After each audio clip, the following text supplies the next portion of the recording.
So this is generally my favorite mock draft of the year. I do one every year that kind of involves trades, deals that teams might realistically make. I also like to call it the mock draft that Mike Middlehurst-Schwartz doesn't have the guts to do. So here I am doing it with Josh Allen at the top, and a couple reports now that maybe the Browns GM John Dorsey likes him as the first pick overall. Maybe that's true, maybe that's not. Maybe he's trying to create some activity up there. But let's go ahead and run with it. John Dorsey made a big deal last year for Pat Mahomes when he was GM of the Chiefs, and I think most people thought of Pat Mahomes as maybe the guy with the most upside in the draft. That's kind of Josh Allen this year. Josh Allen does seem to have at least a little bit of buzz around him for #1 overall at this point. It seems like a pretty big stretch, though, that he would go over Darnold, but it would definitely be something that would have a huge ripple effect on the rest of the draft, just because you wonder at that point which other teams are interested in Darnold, specifically the Giants at #2. When you're going from 12 to 2, that's a big move. And this would probably cost the Bills, 3 first-round picks, both of their ones this year and probably one next year. But I think they're going to try to do what the Eagles did 2 years ago with Carson Wentz, where they've steadily moved up the board.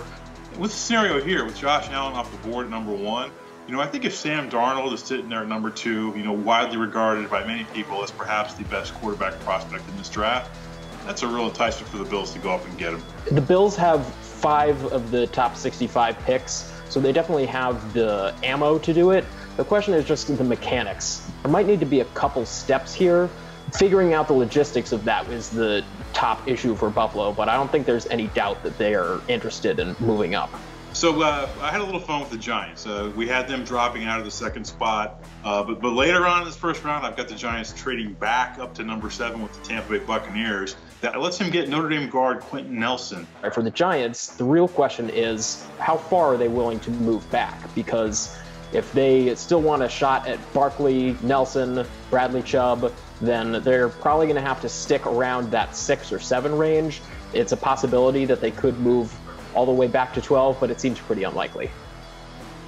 I think this is a good spot for the Cards to jump up to 10, and it gives you a bit of a shot in the arm. I think the Cardinals need that, coming off a year where Bruce Arians retired, Carson Palmer retired, and they're going to need somebody to pull the trigger back there. Yeah, that would be a really interesting scenario for the Cardinals, just because you look at them at 15 and think that they could get left out in the cold here. It's really difficult for them just to sit back and wait and hope that one of those top guys falls to them. Baker Mayfield would be a really intriguing fit just because they've been looking to make an investment at quarterback for a while. So you have to figure that if he's within striking range, if he falls out of that, top 7 or so, there's a trade to be made that would be something that would interest them.